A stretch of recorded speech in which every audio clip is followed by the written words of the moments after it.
Why do narcissistic husbands stop having sex with their wives, or showing any affection for their wives for that matter? This is still a mind-blowing thing for me to try to understand and to try to help process with clients. Now, I've been taking telephone calls with clients for the past 5 years. I deal primarily with women. It wasn't my intention when I set out to start the Royal We, but it's just what happened, and I'm not complaining. I'm very grateful for it, and it's afforded me the opportunity to be able to get a better understanding of narcissistic husbands and narcissistic men from a woman's perspective. And it's from this I've been able to conclude 4 main reasons that narcissistic husbands stop having sex or being affectionate with their wives. And I'm going to say these in reverse order, beginning with number 4, all the way to the number 1 reason, which is mind-blowing and very strange. Let's talk. My name is Kevin, and this is the Royal We. Now, before I continue with this very important message, I do want to let you know I'm here to support you. Down in the description box, you'll find access for one-on-one appointments with me. I do take telephone calls and video calls. So if you are in a marriage and your husband is denying you sex or affection, do not hesitate to contact me. I'd love to be able to work you through this. Also, I do have a coaching program. My coaching program is live and in person. The Royal We community is a community that's based upon coming together and holding each other accountable to go no contact if you need to break the trauma bonds, and to make sure that you are moving into a toxic-free 2023. So if you are looking for that type of accountability, head on down there, get registered. I'd love to have you in class. Now we're talking about this very mind-blowing reality of narcissistic husbands who starve their wives of sex, which goes against everything that you would imagine a husband would want. After all, what's the number 1, if not the number 1 reason? I'll just go ahead and say it. Look, a married man wants to be married primarily so that he could experience and explore sexuality and affection without the worry of going out and randomly doing promiscuous things in life. As a matter of fact, this is the ancient literature of the Bible, and one of the main reasons for marriage, I believe it was Paul that said, because you cannot quench that fire, talking about lust, therefore, each one should find himself a wife to satisfy, to quench that fire. One of the images of marriage is to be able to have that in common, to celebrate that, so you do not have the need to live a dangerous, promiscuous life. What's beyond my comprehension is a man or a husband who has a woman, a beautiful wife, who is ready, who is willing, and yet the husband denies, doesn't want to do it, says no, avoids affection, avoids sex. It's heartbreaking anytime I deal and help with women through this problem. And I've concluded the 4 reasons. Like I said, I'm going to share them in reverse order, beginning with number 4, because it's the least common reason that I hear, yet it does come up. And that is, coming in at number 4, is performance issues. And by performance issues, you can call it erectile dysfunction, whatever you want to call it. This does come up, which isn't a narcissistically abusive person trait or characteristic. It's just something that happens out there. However, it's something that can be remedied. And this is why it doesn't come up all that often, except for when you are dealing with a narcissistically abusive person and their pride and their arrogance is at such a place that they would rather just deny affection, deny sex to their wives, and instead draw their attention elsewhere in life, money, housing projects, anything else, simply out of not wanting to admit that they need to get help. This is the narcissistic nature of that type of a husband, where it would be easy to perhaps go see a doctor who would maybe just change their diet, tell them to drink more water, tell them to take some fish cod liver oil or whatever, do things to exercise, get their blood flowing more, whatever. And no. They don't want to do that. It's too embarrassing. It's too admitting that they are inferior in some way. And so they avoid all that and instead just pretend like they are not interested in their wife, no affection anymore, no sex anymore. What's really sad about this one, and like I said, it's not that common, but it does happen. And what's interesting is a lot of the wives that I talk to, they oftentimes don't care about the performance. They'll say, I don't care if it works for 3 seconds, 5 seconds, 10 seconds, just show some affection. I'll work with that. It's fine. But because of the narcissism, the man just refuses. The husband will refuse. So nope, if it's not going to be the best, if I'm not going to be the best, I'm just not even going to do it. I'm going to be the best elsewhere. And so this could be very damaging. It could be very hurtful, and it can leave a wife in a place of just confusion and rejection. All right. So that's number 4. Again, not the most common because it's remedied. There's options available to help that, but it does happen. Now, the number 3 reason that I've come across, which happens more often, but not as often as number one does, but the number 3 reason I come across is cheating. Cheating. A husband who is out there cheating. And by cheating, I don't just mean having an affair or having a mistress with a dedicated other partner in their life. By cheating, this can also be going to prostitutes, or also going to Asian massage parlors, or going to strip clubs on a regular basis. I have come across this where this will cause a husband to detach sexually and with affection from their wives.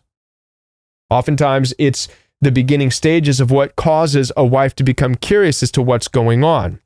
Why are they not showing affection? Why is the amount of intimacy and affection and sex dwindling, which starts them to poke around, and then oftentimes a wife will find out that the husband is going to these places, going to a massage parlor, going to strip clubs, going to prostitution. And it's very damaging. And so there is that pull away if a husband is out there doing these other things. In other words, he's finding his satisfaction elsewhere. Now, the reason this comes in at number 3 is because typically it's not necessarily a reason that a husband would deny his wife sex. Oftentimes, if anything, this type of behavior is an indication of a very high sex drive, primarily due to that narcissistic mentality of it's never enough. So they're constantly needing it in order to have supply, have fuel in a narcissistic way. They constantly need to get their you-know-what wet. And in these types of situations, it's not uncommon that they will go to strip clubs, they will go to Asian massage parlors, they will go to prostitutes, they may have some people on the side and still come home to their wives and have sex with their wives too. That's why this is not the most common reason I hear about. Because oftentimes these people will have sex with anything. They'll go out, and if they find a slippery enough hole in a tree, they'll probably use it. So it's not the most common reason, but it is a reason for some narcissistic husbands to pull away from their wives. That's number 3.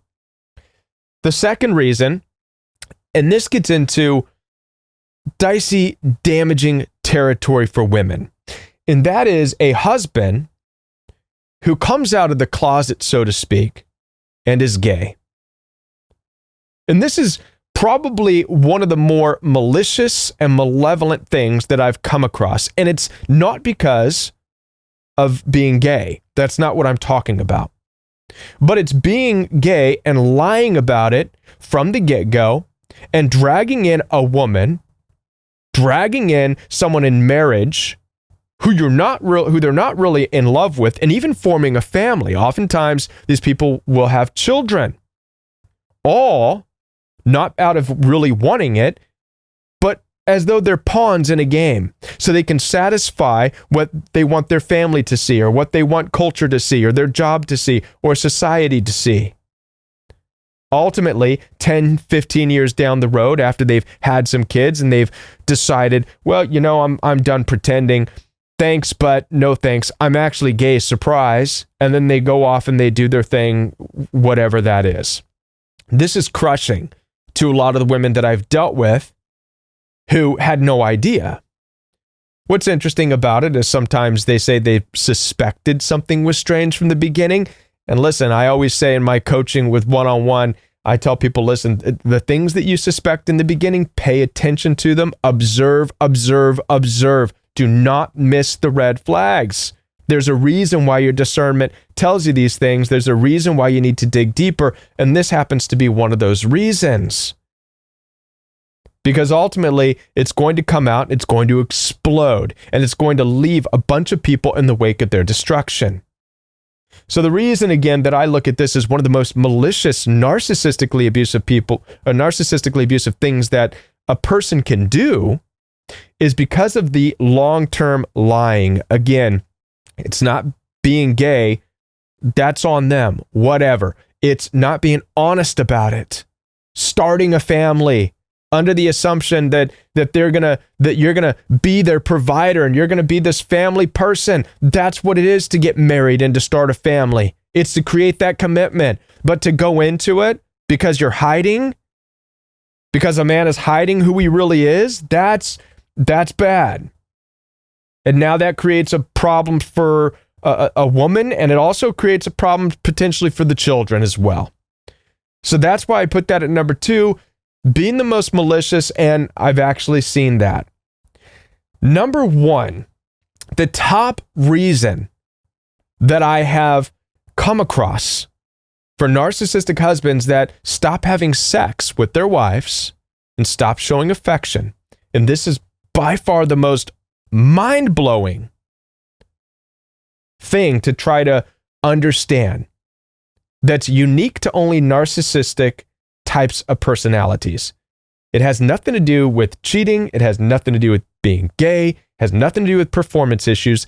It has everything to do with control. And this is that a wife who wants sex and affection becomes a threat to this narcissistic husband who's only after control. And this is what's really wild. They're able to have sex. They have a desire for sex, but simply because it's the wife that wants it, they get all Al Bundy on it. How many of you remember Al Bundy from the show Married with Children? Oh, Peg, not now. I don't want to have sex now, blah, blah, blah. By the way, I don't know about any of you, but I when I was younger, I thought Peg was hot. I did. I'm like, what is his problem? Are you kidding me? And she'd be dragging him up the stairs. Oh, Al. Oh, no, Peg. The number 1 reason happens to be control. And this is a very weird situation for women to be in, for a wife to be in. And I've heard stories of women who have thrown themselves at their husband's feet, doing things that they thought would make the husband want to have sex. They would cook wearing nothing but aprons. They'd stand there naked when their husband came home from work, and nothing. The fact that the woman was initiating it, the fact that the wife was initiating it, became a turnoff for that narcissistic husband, which you think would be opposite. You think it'd be backwards. And it was mind-blowing to me because I know as a man, and most men out there would love to come home to a woman that is ready and willing, a wife who is ready and willing to just go after it. I mean, sounds like a dream come true. But to a narcissistic husband, it's a threat. Why is it a threat? Because what it's showing is that the wife takes pleasure in it. This gets into the devaluing nature of narcissistically abusive people. It's kind of the same concept as to why a narcissistic person will devalue a pair of pants that you like, or your clothing, or a purse, or something you're into, movie, music. They'll attack it. Why? Because it brings you joy. Why? Why do they attack and deny something that brings you joy? Because your joy, your freedom of expression and joy, is your free agency. It's your independence. It's what separates you from them. It's what says, I'm able to enjoy this experience. The same is true for a wife who wants sex. To a narcissistic man, you wanting sex is showing that you enjoy sex, you enjoy affection, which is a threat to their control. If they go along with it and allow you that pleasure, then you're equals. If they go along with it and allow you that pleasure, you're actually in control. You're getting what you want, which puts you in control. And it's for this reason, in a very sick and strange way, a narcissistic husband, and what I find out from these women that I work with, is that a narcissistic husband will then pursue her when she stops. This is how you know it's about control. So in these stories, I would hear a wife tell me, when I'm not interested in him and I stay away from him, he comes and he starts to poke around and he starts to flirt and he starts to want to engage, and then he wants to have sex. This also goes into the territory of as to why sex in the beginning is so great. Maybe now you might be able to process and understand why sex with a narcissistic man in the beginning of a relationship is so great. You want to know why? Because it's forbidden in the beginning of the relationship. Because in the beginning stages of the relationship, a woman is more reluctant. A woman is like, no, we can't. And that's what the narcissistically abusive person thrives off of, is going against that, pressing past those boundaries. That's the supply. It's not about loving. It's not about the actual act of intercourse. It's not about that. It's not about the celebration of making love or having sex. It's about, I want to push against what this person wants. That's what allows them to feel powerful in the situation. The same is true after marriage. This is why a narcissistic husband will deny a wife sex when the wife wants it, because again, they have to push against what the person wants in order to remain in control. And then when a wife says, okay, I don't want it now, well, guess who comes knocking saying, okay, I want it now. What can you do about these? These are all very troubling situations. Now, obviously, you can't change the person you're dealing with. You can't change a narcissistic man or narcissistic husband. Ultimately, you have some decisions to make as far as to whether or not you want to process the difficulties. You can pursue counseling, but when it comes to the nature of these people, when they're in this controlling element as a part of their nature, this narcissism is a part of their nature, there's no changing it. If you are living with somebody who is in constant competition, has to be in control over everything, which means when you want sex and affection, they're going to say no, simply to play games with you, then you have to expect that's what you're going to have for the rest of your life. Now, I'm not here to tell anybody to divorce. That's not my role. And I've never even thought I'd ever be in that position as a non-denominational Christian. I never did. And it's heartbreaking. But it's also heartbreaking to see people suffer in these relationships with constant games, which is not what marriage was intended for. Marriage is not intended to be a game. It's intended so that you can find a partner, someone to do life with, side by side, shoulder to shoulder. That's what being equally yoked is. And if any of the things that we've talked about today are going on in your marriage, then you're not equally yoked. You're not shoulder to shoulder even. You can go to church and listen to all these people tell you, you got to keep loving and keep fighting for that love and blah, blah, blah, blah, blah. It's in a lot of ways kind of like the medical industry, trying to keep you sick in some ways so that you keep going back for medication. Listen, the church can be just as guilty, keeping you in situations where you're sick and deprived and suffering. Why? So you keep going back and crying at the altar and praying for a change. This could be very difficult to navigate. As I said before, I am here to support you. Down in the description box, you have access for one-on-one appointments. Telephone calls are available. Video calls are available. I do also talk with couples. So if you need to, you can get your husband. We'll talk as all of us. I do that, right? So schedule some time, man. I'd love to talk with you. I'll be back with more videos for you right here on The Royal We.